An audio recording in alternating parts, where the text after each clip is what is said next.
And we are live. Welcome back to the Victory Degree podcast. Today we have CJ Watson. CJ, welcome to the show, man. Thanks for having me, man. Appreciate it.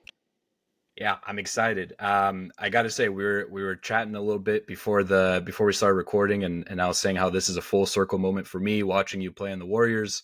I remember vividly you giving my Kings a couple buckets back in the day, so it's pretty cool to get to sit down with you and pick your brain for the next 45 minutes. No, thank you, man. Like I said, yeah, those Kings Warriors battles are pretty epic, because they're all both the teams are in the Bay, so it's either you're a Warriors fan or you're a Kings fan. I feel like.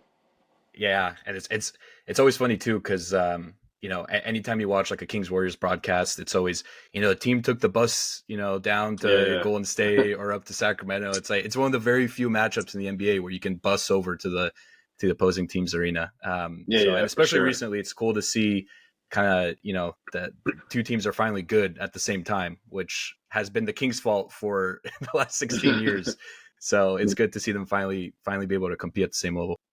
Yeah, for sure. Yeah, I'm a big fan of Light the Beam, man. I definitely love their team now. Definitely young and they play fast. I love what coach is doing over there, so I definitely always watch them. I love watching them play. Light the beam, baby. All right, CJ, let's get into this. I have a lot of questions for you. And like I said, I am excited for this episode. I'm going to give you a bit of an introduction here, hmm and then we'll kind of go from there. So, born in Las Vegas, you played 4 years at Tennessee. You were SEC all freshman. Your senior year, Tennessee had a 22-8 record. You averaged 15 points, 4 assists, 3 rebounds. And then I don't know if you knew this, but you finished your collegiate career as Tennessee's second all-time leader in assists and steals. Yeah. Um, Despite all of that, you went undrafted in '06. You played with the Spurs for a little bit in the summer league in '06, and then you had a couple of stints in Italy. Then you went to Greece, and then finally you made your way back to the States in '07. Joined the G League where you averaged 26 points a game. And then January 8th, 2008 was really the start of your NBA career. So signed by the Warriors in '08. You averaged a career high 10.3 points a game in '09 and 10. And then you had a couple of stops along your NBA journey, man. Chicago Bulls 2010 to 2012, Brooklyn Nets after that, Pacers from 13 to 15, Magic 15 to 17, and then you ended up in Turkey 18 to 19. As I go through your NBA professional basketball resume, what stands out to you? Uh, just the length of it. I feel like just the grind, the consistency it took to get there. Like I say, it wasn't an easy road. It was definitely took a different road than most NBA players, getting drafted and stuff like that. Which I thought I should have been drafted, and we go into that story. I can tell you the story of it, but definitely just a fight, a story of resiliency and dedication. I definitely want to hear that story. What happened on draft night? But even before draft night, take me all the way back. What's like your first childhood memory? It can be basketball related, sports related, but maybe specifically for basketball, what kind of kicked off that passion? Just playing in the front yard with my dad and my brother. All my parents, all my family played sports. My parents, mom and dad played basketball. My mom played basketball, ran track, played volleyball. They did it all. So I think sports just runs in our family or whatever. So I think just from that, that was my first memories of playing basketball and just having the love for the sport. At what point did you realize, or maybe your parents realized, hey, this CJ kid, we might have something here. He seems to be pretty Mhm. good at this whole basketball thing. I mean, I don't think they ever, realized that. I can't sit here and say I wanted to my whole. I mean, obviously, I dreamed of being in the NBA. I never said I wanted to like play in the NBA. I just played just to have fun and stay out of trouble. I think that's the same thing my parents wanted for me too. They just wanted me to get a good education. I think that's the biggest thing. They just want their kid to be successful at whatever he wanted to do, and they just supported me in everything I did. Did you do you ever remember like looking up to certain players from, back when you were a child? Like did you look up to the Jordans of the world and Yeah, oh players for like sure. that? Yeah, yeah. Jordan was definitely one of my favorite players, but I guess like in high school, I would say Kobe was like my Michael Jordan because he was more that era. I kind of patterned all my moves kind of after Kobe. Wore a fro like Kobe. So like everything Kobe did, I tried to pattern off after him. So you're growing up, you're playing basketball, you're having fun, you're staying out of trouble. Your parents like it, and then comes the decision to play in college. What went into that decision? That decision just pretty much came to, I knew my parents couldn't pay for college, so I knew I needed to find a way to get to college because all my family members and my parents have been telling me, you need to go to college. I would have been one of the first people, in my family to go to college and eventually in the future, graduate from college. So I think just me just taking basketball serious was my way of trying to help my parents say, hey, you don't have to pay for college. I'm going to, take it in my own hands and just be dedicated to this and just be good at it and be good in the classroom also. Because I know you can't just be good on the court. You got to have good grades also. So now you're playing basketball in college. You're a college athlete. What are some of the things they had to deal with? Trying to be, like you said, get good grades in school, but then also you have this whole basically side job, right, where you're trying to compete at a very, very high level. Yeah, I think college is most pretty much just having fun, honestly. I think that's the biggest part. I think everyone, I feel like would say that. I wasn't really too stressful because as a student athlete, you have pretty much everything. Everything is there for you. It's kind of pretty much up to you. If you don't be successful, you have your housing, and your food, and you have all these athletic amenities to help you get better and to be successful. It's really just up to you if you want to how great you want to be. And I think I just put in the work, and that's just kind of what came from it. So you talked about not taking basketball too seriously growing up. It was a way for you to have fun, but there was also, I'm sure, a lot of hard work that went into refining your skills and being able to compete at a high level, being able to play basketball in college. So, what was that balance between, hey, this is fun, I'm hanging out with my teammates, and maybe I need to take this a little more seriously? Like, was there ever that mindset shift that happened for you, or was it always something that was fun and eventually you basically stumbled into the NBA? Yeah, I think it was always something fun, but I think after my freshman year, I played for the USA team. I played on the team with like guys like Darren Williams, JJ Redick, Paul Davis, Mo Ager, Ryan Hollins, D Brown, and all those guys were talking about leaving college early, like they're after their sophomore year to go to the NBA. And I was kind of like shocked by it. I was like, you guys not going to stay all 4 years and that, and finish, get your degree. Cause that's what my parents have been telling me, just go to school, get your degree. And then from that point on, I feel like, if I can hang with these guys, if I can make the USA team, I'm, one of the best players in the college right now. So why not? Can I think about the NBA? And that's kind of when my mind shifted, and I started thinking about the NBA. Well, I mean, being so young, playing with players like Darren Williams. I mean, what was that experience like? That was fun. I mean, like I said, I came off the bench. I was a bench player, so I definitely, it was fun. Like I said, just to be in that on that team. I worked so hard just for practice and tryouts and just making sure my game was up to par. Because I knew once I got the invite, I was like, now I got to make the team. I just don't want to get invited. So I put my whole summer training into that. Me and one of my coach's sons, Ferguson, he helped me train, and like I said, we didn't look back after that. Was there ever like an oh shit moment, when you first, that first practice or first scrimmage where you're like, man, these guys are a lot different than the competition I'm usually, used to. No, because SEC is one of the best conferences in basketball. So I played against all these guys, and at the tryout, I saw a lot of these guys. Even though I was a freshman, I was playing against. I started my freshman year every game, so I was playing against the Gerald Fitch and the Clifford Reeds from Kentucky. Those guys, pressured me 94 feet as soon as I stepped on the court. So I seen the competition already, but I was just ready for that tryout. I was just focused on making the team really. Yeah. I was reminded, I can't remember who said that. It was a former player, but they were talking about why people decide to pick up the game of basketball, and essentially how, there could be a lot of players in today's NBA that play basketball for the wrong reasons. So maybe they play Yeah, it for the fame, for money. It seems like for you, your reason was more of came from a passion, right? You enjoyed yeah. the game, you enjoyed playing. What's your opinion on people playing it for other reasons other than for the love of the game? I think over time you'll see like players who don't play for the love of the game, who like you said, play for fame and money and stuff like that. I never wanted to really be famous. I just wanted to have a comfortable living. Like I said, I just love the game of basketball. Everything about basketball, it kind of excites me. Just the bouncing of the ball, the hearing the swish of the net, the fans screaming, talking trash to you, like all those little intricacies really kind of excite me and get me going about the game. So even now, like I don't play basketball anymore, I still watch it because I still love the game of basketball. I love watching the game and it being played at a high level the right way.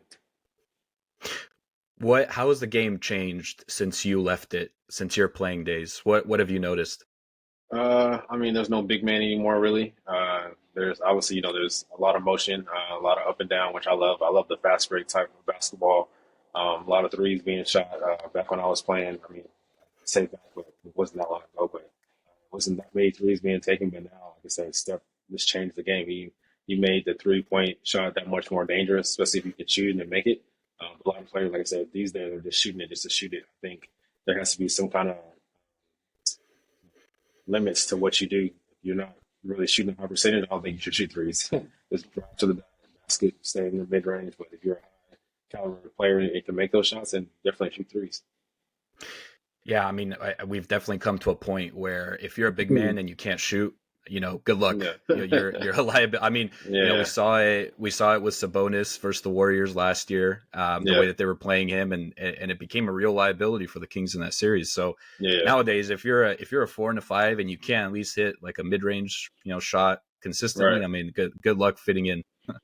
Yeah, I think the Warriors are starting to see that too. Like Draymond, he doesn't really shoot that many threes, but he makes timely ones, and the ones Right. even the ones that he misses, like you think they're going to hurt you, but come down the stretch, he'll make one or two, and that's really what breaks the game open.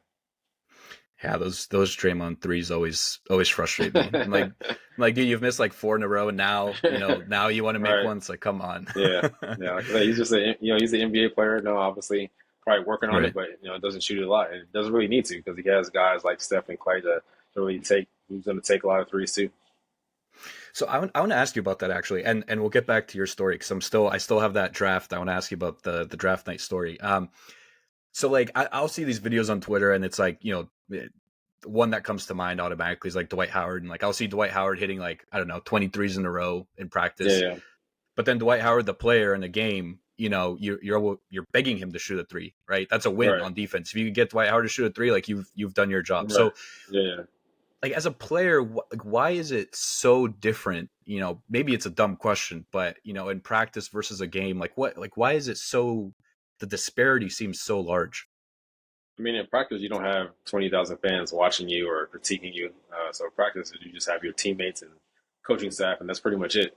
But you will always, as a player, want to practice on every part of your game. I think, like I said, you never know when that three, when you're practicing that three, that can come in handy. Like I said, it's all about time to score when you're playing basketball. I think, like you said, Dwight Howard shooting a three is probably in the defense's favor. But like I said, if he's practicing that and he makes one of those that can blow the game open or get you up by one in a critical time of the game, but he never shoots one ever throughout the whole season.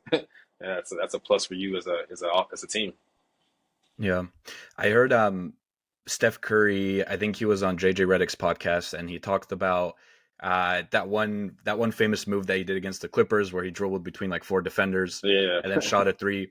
He talked about how he would practice that, and yeah, and anything that he's ever tried in the game, he's actually practiced. And so yeah, that kind of goes to your point, where you're practicing stuff, never knowing when you might yeah, be able to use it. Is that kind of what you did as well, or? yeah, for sure, definitely. I definitely always practice game type shots and game type movements. I think basketball is just a game of reactions. Like Hmm. however you react as defense, I'm going to counter react as an offensive player, or vice versa when I'm on defense. So I think, like you said, if he practiced that, I'm definitely sure he did, like with cones and chairs and stuff like that. So and it just became, he used it in the game, and it looks dope as hell as a highlight. Right.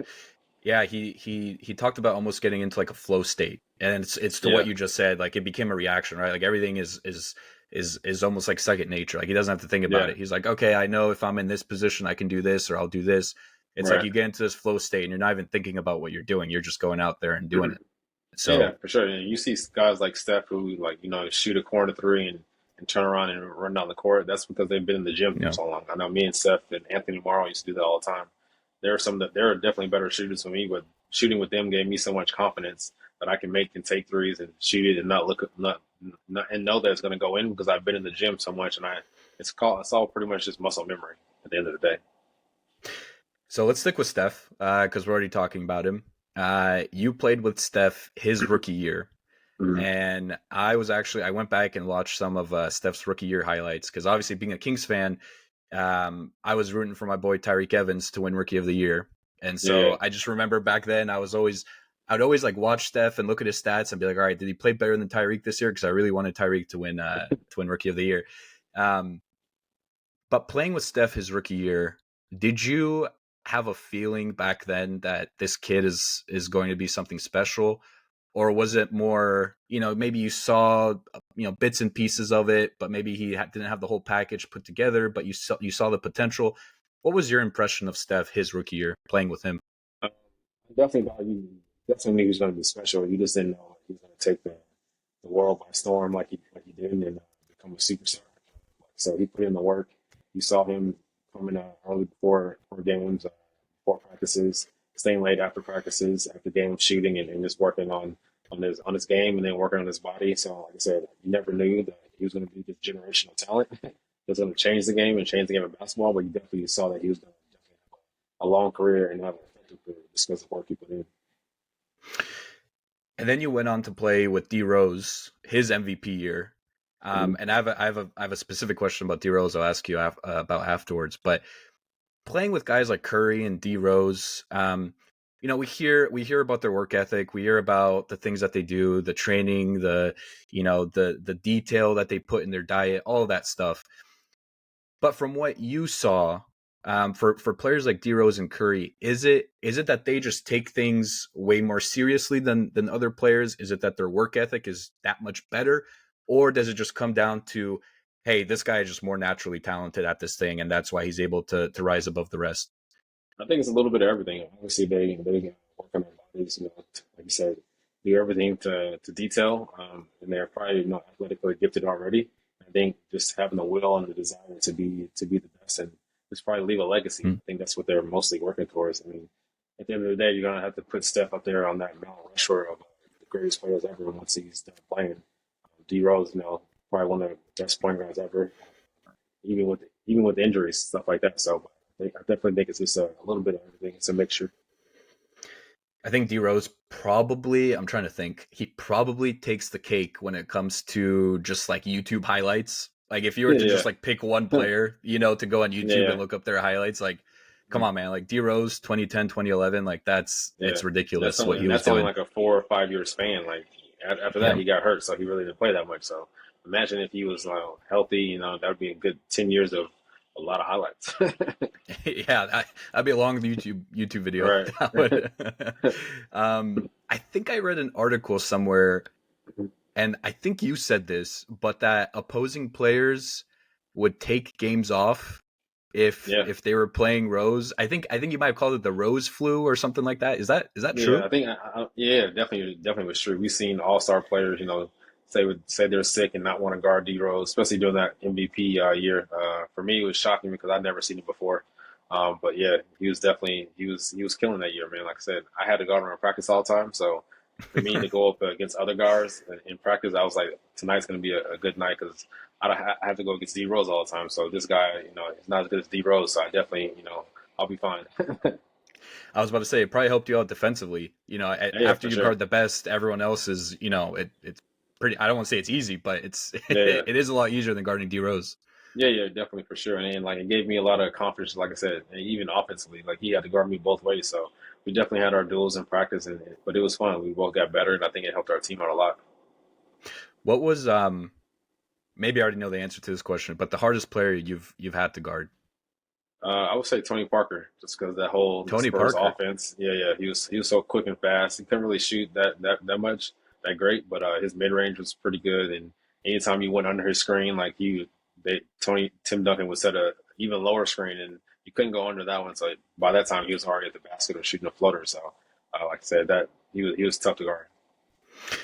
He also had that annoying mid-range jump shot Yeah, that was kind of streaky, but yeah, yeah, he would make it enough to where you'd have to respect it. yeah, yeah. Um, so yeah, I could see that. So Tony Parker was harder. So is that like if you were to play someone one on one, if you were to pick someone from their prime and play them one on one, you're saying Tony Parker would be the hardest to guard out of all the players you've played I against? mean, I don't know if it would be like one on one, but like I said, just in that Spurs offense, they had Yeah. Ginobili, Tim Duncan, all those guys were definitely threats. So it made it a lot harder to guard them. I think if you maybe didn't have those guys, maybe it might be a little bit easier. Like I said, but just in that offense in that system, I think players are good in certain systems. So like I said, Tony Parker in that system, pushing the pace, and you got guys like Ginobili and Tim Duncan running with him. He's tough to guard. Yeah. All right, let's go back to the draft day story because now I want to hear this. So you went undrafted. You felt like you should have been drafted. What happened? Yeah. So my agent calls and says Detroit Pistons are going to pick you with the last pick. And then the pick comes. Obviously, didn't get drafted. So just, I mean, that's pretty much the story. It's definitely depressing. I feel like I should have got drafted with the workout caliber of workouts I had, and also my senior year. But like I said, we just took it from there, and then we went overseas and started playing basketball. So what I mean, what's going on in your mind? You know, you spend 4 years at Tennessee. You're successful at Tennessee. You set school records, and now you're playing in Italy. I mean, what's going on in your mind there? I'm just like, what the heck? Why am I here? Just a long ways from home. I went by myself, all stuff like that. So, like I say, I think it was just frustrating at the time. I was definitely mad. I had a chip on my shoulder, and I just wanted to prove people that I could play in the NBA, and I was one of the best guards to not be in the NBA. So I was going to ask you. I mean, throughout your NBA career, coming up in the ranks, what served as like motivation? Like what kept that fire burning? Was it that you wanted to prove everybody else wrong? Yeah, that, and I also just wanted to make my parents happy. Proud of the child. Also, just showing myself, putting that belief in myself, knowing that I can make it there and can get there, and just showing people, like I said, just that I can be in the NBA, I can play, and I can withstand, all the talk that people said I need to work on, like being a better leader, being more talkative on the court, stuff like that. What do you think helped you succeed the most in the NBA? Was it your work ethic? Was it something else? Like, what can you point to and say, you know what, that really helped me out throughout the years? I think the work ethic and then just knowing my role. I think that's the biggest Hmm. thing. I always wanted to be starters. I was fine with coming off the bench. I was fine with playing 20, 25 minutes and maybe not getting 30, 38 minutes a night. But, obviously everyone wants to be a starter, but I'm just fine playing my role and doing the best in my role. And then, letting the starters go on and take over the game. Yeah, I see. I was listening to somebody else, and they were saying how there's that fine line when you're building an NBA team between young players and veterans. I think it might have been Jeff Green actually that I was listening to, and he was talking about how if you build a team full of young players, nobody wants to be like you were mentioning. Nobody wants to be on the bench, right? Like everybody Yeah, wants to be in the spotlight. So it's hard to find right. that balance. Versus if you have people like Jeff Green, maybe such as yourself, when you're in the league and when you're a veteran, you already know your role. You know what you're good at. You know where you Yeah, fit in on the team, and you kind of bring that balance to the team. And so I think it's interesting. I get it. If you're a young player coming into the league, you want to show off yeah, and yeah, you want to fight for your position. So I understand it, right. but at the same time, as a fan, it is kind of awkward watching it, just kind of unfold. Yeah, I think that's why you never see like a lot of young teams winning the championship or going deep, make deep runs in the playoffs because, like you said, those guys are all vouching for the spotlight. They all want to be the franchise player. They all want to have the shine. I think it's most of those teams like veteran led teams where they're safe in their role. They're safe and and they're just trying to win. They're just trying to win at the end of the day because they know winning brings all the other accolades and stuff like that. Yeah. Listen, man, I think my Kings are starting to figure it out. Last Yeah, year, first time in the playoffs, they were young, yeah, they were inexperienced. I think they got some experience under their belt. I don't know. I feel, maybe make a move before the deadline, get, one more piece, and I think we're off and yeah. running. Yeah, I think so too. Like I said, I love watching them. I always watch them on TV when they're on, and I like the Aaron Fox. I think he's the best point guard besides Steph right now. And Sabonis is good. I love Malik Monk coming off the bench and doing what he does. Brings a lot of energy. But yeah, I love that team. Yep. I love to hear it. Love it. Speaking of Sacramento, a lot of us know Sacramento is probably not the most exciting city for opposing teams to travel to, and I'm sure you've experienced that. Um, when you're traveling to certain cities, let's say the Miamis of the world, the LAs of the world, is it easier to get up for certain games? And then do you like as a team or as individual players, do you guys like spend any time in the city before or after the game? Like what's that dynamic like? No, so mostly like I think we already have our schedules already planned. Like so you'll know before that. When you're leaving, either after the game or the next day or whatever. Most of the time, if you're leaving after the game, you don't really even go out. Honestly, probably just pretty much go out if you're only staying that night. Most, like I said, most of the time, like for my teams, we all pretty much hung out together. So we would make it a team activity. We would all go out together, go out to eat together, or something like that. Like I said, Zach was probably I never went out. Zach went to eat with the dinner and stuff like that. But then after that, right back to the room, get ready for the game. Yeah, not you weren't experiencing the downtown Sacramento nightlife. The Yeah, never went out one time in Sacramento. yeah, there's I read this somewhere too. Players are talking about how it's I forget what they call it, not the Miami flu, but basically how like when opposing teams come to Miami, it's a city that they Yeah, want to experience and go out in. Maybe they go out yeah, the night before, maybe they don't get as much sleep as they should. So that's the reason I asked, because I've heard from other players talking about when they travel to cities like Miami, it's a little bit different than going to Orlando, Sacramento, Oklahoma yeah. City, cities like that. Yeah, I think it's like it definitely like you have a veteran team. Those guys already been and had their Miami trips Mm. before. You have a young team; they probably want to go out, and have fun. But like I said, if you're a good team and you're a team that's trying to get to get to the playoffs and hopefully trying to win a championship, you pick and choose your nights to go out. And I think especially if Miami is good that year, you definitely probably don't want to go out because you know you're gonna have a tough game the next day. Yeah, and Miami's been good for what, like the past 10 years. So I Yeah, think. for sure. Yeah, Speaking of Miami, you were on that Pacers team that play them in the playoffs. yeah, And as a fan, I remember watching those games, and those got pretty intense. I mean, there was yeah, something brewing between those Pacers and Heat teams, and it seemed like they really did, hate each other. I don't know, hate might be a strong yeah. word, but it seemed like they didn't like it. What was your experience being on those teams and going against LeBron and D Wade Mhm. and Bosh? Yeah, so I mean, I already didn't like him already because all my battles with him in Chicago, playing the Eastern Mm. Conference Finals against them, and Tibbs just made us not like them at all. We wanted to beat them really bad, and that feud just kept going. Like I said, but like I said, yeah, those were some tough battles. I thought we should have beat him in that series also, but like I said, LeBron's just tough to beat, man. He's tough to beat when he has help like with D Wade and Chris Bosh, and his bench was playing good. So like I said, he's tough to beat. He's one of the greatest ever. In those Bulls series, you said Tibbs made you guys not like him. Was it something specifically that he said, or was it just like, listen, guys, we need to go beat these guys? Yeah, we just want to go beat them because all the talk of the town is like we're the underdogs. They're Mm. supposed to kill us. Uh, we have no chance. So our mindset was just go out there and show them that we should not be pushovers, and they're not just going to easily walk over us. Like I say, yeah, we just had a disliking towards them. Yeah, yeah, I didn't like him back then. I was a big Dirk fan. So I remember rooting hard for the Mavs Yeah, in 2011 in that series, and Dirk came through for me. But yeah, those Heat teams. I mean, it was feel like unless you were from Miami, you didn't really like the Heat back then, just because of the Big Three and yeah, all that stuff. So it's interesting hearing your perspective, and at least we have something in common, that you also didn't like them. So that's yeah, good. yeah, yeah. I think we would have beat the Mavs with the Bulls if we would have played them in the finals. I really do because we beat them twice before. Yeah, those Bulls teams are tough, man. With D Rose, Yeah, you guys are always good defensively. Tibbs, always got the most out of his players, for better or for yeah, worse. But yeah, he yeah. he made you work. I mean, what was that experience? I mean, because now it's funny. I saw a clip the other night. Taj Gibson was playing, and he looked tired, man. Like he was asking to be subbed out. He was dead. So what? I Yeah. mean, what's it like playing for Tibbs? Like, is it? I guess trying to think how to frame this question. Is it as bad as it might seem, maybe as like a casual fan watching the game? No, I mean, honestly, it's fun. Like the practices were the worst thing about playing for Mm. Tibbs, 100%. Because the games came easy because we practiced so hard. I'm sure he doesn't practice that hard anymore, maybe.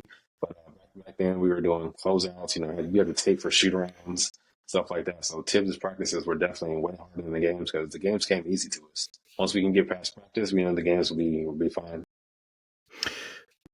What were some of the best and worst coaches that you've had in your career, and talk maybe a little bit about the different philosophies that certain coaches bring and how that might impact a team or individual players?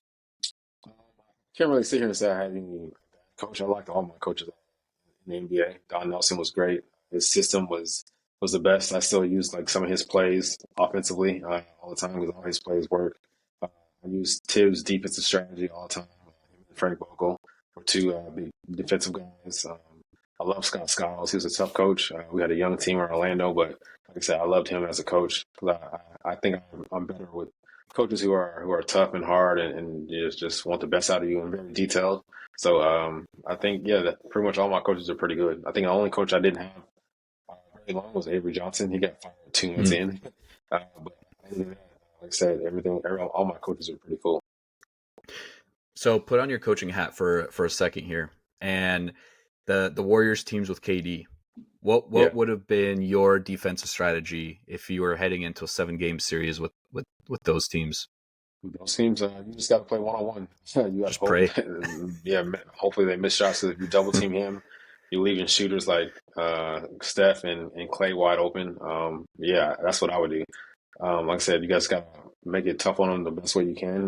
Double team them if they come to the basket. Just make them try to finish over you. He's also 7 feet, so he's gonna finish over most people. Yeah, I think for me personally, I think the biggest what if is if the Cavs would have won that game one when LeBron went off for 51 or Yeah, 52 when yeah, JR at the end yeah, kind of yeah, messed up. yeah, yeah, I think that would have been. I don't know. I think the Warriors still pull it off, but winning game one in that fashion, the way that LeBron, I mean, you could tell he was giving it all because he knew, hey, we win game yeah. one, we have a shot here. So Right, I yeah, think for that sure. that's a huge what if. Yeah, for sure. I think definitely the first game is always the biggest game, because you see what the teams are going to do, what they come out with, and like I said, if they would have won that game, I think they would have won it too. Yeah. What like when you're in a playoff series, we as fans, I'll watch the game and I'll say, well, they should adjust, they should do this. Right. Being a player and being on the team, like what's the balance between adjusting to everything that the other team is doing versus just trusting in what you guys have done all season and kind of just trusting the process and that things will work out? Yeah, I mean, it sounds cliche, but like you said, you just got to trust the process. You got to trust what you've Mm, been doing. Obviously, you're going to make like little minor adjustments here and there, but for the most part, you're going to stick with what you've been doing. A lot of coaches save some plays for the playoffs, only for the playoffs. Like I know Frank Vogel used to do that. Tip used to do that also. But like for the most part, you're doing the same thing you did, throughout the season. If it's not working, obviously if they're just killing you in some area, then you make adjustments. But for the most part, you stick with what you've been doing. yeah. No, again, as a fan, it's easy to sit there and say, well, they should just make this adjustment, double this guy and Yeah, do this and do that. But obviously game speed, everything else, taken into account, it's a lot different, yeah, versus and actually playing in the game.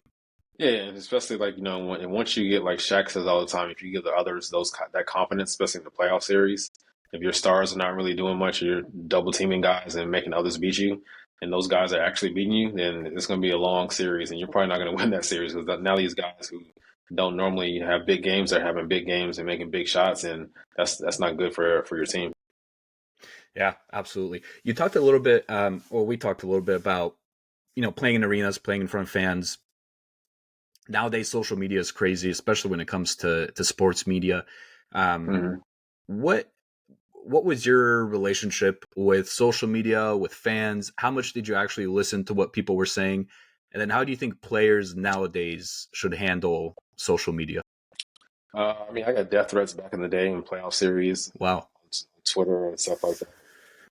I don't think Instagram was that big back then, but I know Twitter was big. But like I said, I mean, I see it, I look at it, but I don't really take that much mind to it. Because like I said, if you see me on the street and you can't say it to my face, then I don't really take any heed to it. But obviously, definitely, it's there in the back of your mind. But okay, at the end of the day, I'm just trying to go out there and play. And I think today's players should just focus on the game. Obviously, you're going to hear people on ESPN talking, social media and stuff like that, but just focus on your game. Yeah. I listened to an interview with Nick Kyrgios. He's a tennis guy. Say this, yeah, I like him. Yeah, I like him too. I like him because he's so different from other tennis players and just the way that he expresses himself and how Yeah, animated he is on the court. I think it's yeah, good, and I think it's good for the game.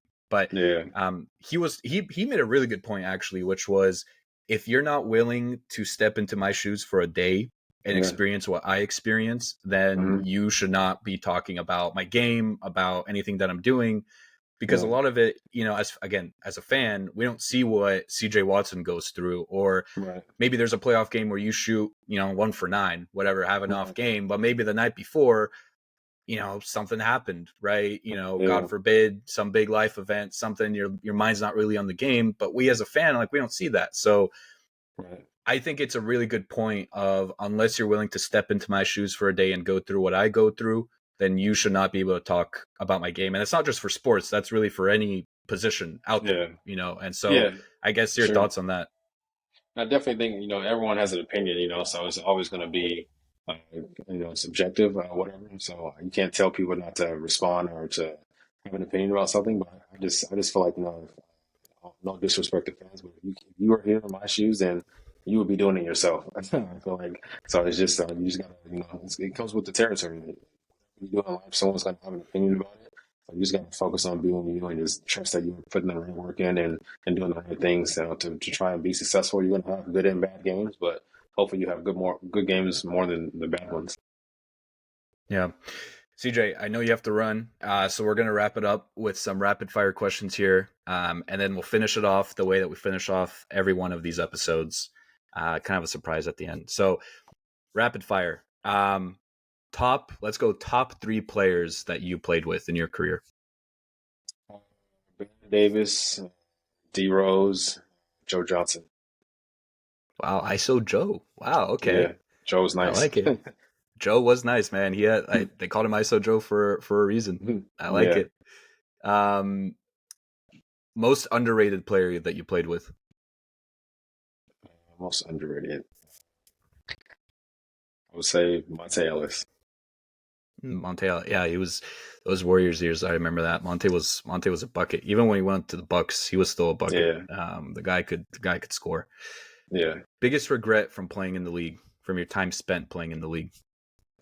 Biggest regrets. I would say just maybe networking, making more, making more friends, just meeting more people.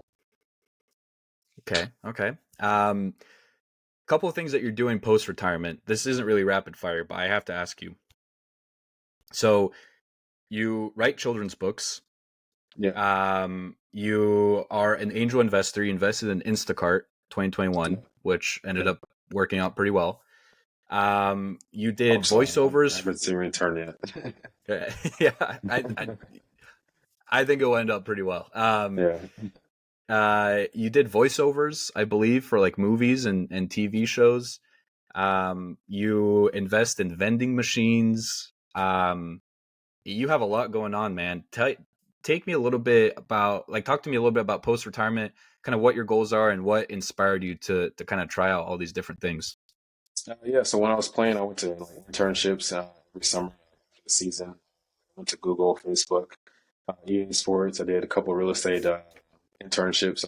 Just things that I was interested in. I just wanted to, go see. And I wanted to go into that field or whatever. And just post retirement, I just try to find as many, streams of income as possible. So I have a vending machine business, foundation for kids. Like I said, write children's books, and angel invest in tech companies. So I just try to find things that interest me and that I'm interested about, and I just want to meet people in that space and learn more about it. I love what you're doing with your children's books specifically. What first, like, what's your goal with those books, and what's the Mhm. message that you want kids to take away after they read one of your books? Just be able to dream big and just have faith and confidence in yourself. Like I said, that's kind of my story. I just wanted to be able to tell my story and tell it in a way that's true and not fabricated. So, like I said, I just wanted to tell my story, and that story is always believing in yourself, having big dreams, and also just working hard to accomplish those dreams. Quiet Storm. What is that? Quiet Storm is my nickname. My sister gave it to me right before me and my brother were about to get a tattoo. I didn't have anything to get over. I don't know if people, remember the and one guy, but me and my brother have a matching tattoo, and we just wanted some words to go over, like a nickname or a saying or whatever, and that's what my sister gave to me kind of like right before to get it. She was like, "You're quiet and reserved, but your basketball game hits people like a storm, and quiet storm," and that's kind of how it just stuck. I love it. And now your foundation is also called Quiet Storm. Yeah, Um, Right. So what's your goal at the foundation? What are you hoping to achieve there? We just want to give kids an opportunity to be able to believe in themselves and have the same type of resources that other kids have. Grew up in a privileged neighborhood, so that's where we mostly focus on. Work on free basketball camp, do a Black History essay contest every year, and out of school program for kids during the school year. So, like I said, we just want to give kids different resources to be able to be successful in life. I promise this is the last question, and then we'll wrap up. But you reminded me because you talked about growing up in an underprivileged neighborhood situation. Yeah.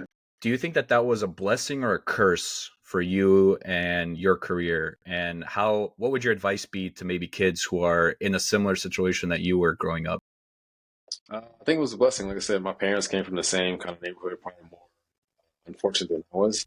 And I seen how they grew up, and I always kind of said to myself, I don't want to grow up like that. And I wanted to, have my kids have a better life. I just wanted to work hard. So I made plenty of money or no money. I just wanted to be, like say, comfortable and just live life. And I think just being able to put that work in is a blessing because you never know what's going to come on the end of it. I never, like I said, I never thought this would happen. I never thought I would meet the people that I met. And travel the places I've traveled all just because of bouncing a basketball and putting the ball in the hoop. So I'm definitely grateful for it. Listen, man, you were pretty good at bouncing that ball and putting it in the hoop, and you had a fantastic career and a lot of great stops. Played against a lot of great people. Played with a bunch of great people.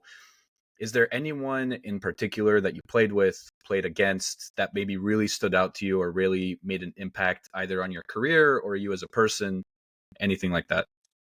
David West is always one of my favorite teammates. When people ask me, he's like the top of the list. Joakim Noah is always up there too. Kurt Thomas. So all those guys, like I said, I never had really any bad teammates. But D West is probably one of the guys that I always talk about because just the way he approaches the game, approaches life, smart as heck, very knowledgeable, and always drops like gems and wisdoms on his teammates and especially the young guys too. So definitely love D West. Love it. Loved watching his post-up game. Just the post Yeah, technician in there, and yeah, had that midi too. He was yeah. he was great. It was an assist every Um, time I played with him. yeah, right. All right. We're going to wrap up here the way that we wrap up each one of these episodes. So we have something a little bit special that we do. So for every episode, we ask our guests to leave a piece of life advice for the next guest, but you don't know who the next guest is going to be. And then what I do is I actually read you the advice that the previous guest left for you. And so again, Hmm. not knowing that you were coming up on this episode, so our previous guest was Rajiv Ram. Rajiv, former number one doubles tennis player in the world, won the U.S. Open 3 times in a row. Very successful in what he does. Had a great conversation with him. His life advice for you was you get what you deserve, or essentially you deserve what you get. Pretty much saying that nothing happens by accident. Whatever you get in your life, you've either achieved through, something that you've done, or if you're not achieving what you want, it's because of you, because of a lack of hard work, whatever the case may be. So, first question, what does that mean to you? How have you applied that in your life? And then, second question, what is the piece of life advice that you would like to leave for our next guest? I think that means to me, what you put into is what you get out of it. There's no shortcuts to success.